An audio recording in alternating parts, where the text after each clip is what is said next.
Here we have a 2006 G35 cluster. It's in packaging because he came here, fuel gauge was not working properly. Infiniti slash Nissan wanted $1,400 for a brand new one. As always, we were looking out for the customer and try to find the cheapest, most affordable right fix. Obviously, it's going to take a lot more time to send it to your local Infiniti dealer, but $1,400 versus $100 $100 to $200 depending on the repair.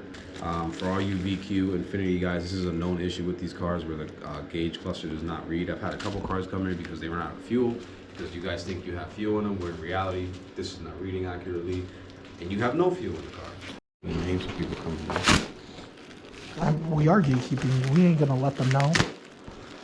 You guys want to know? You better comment.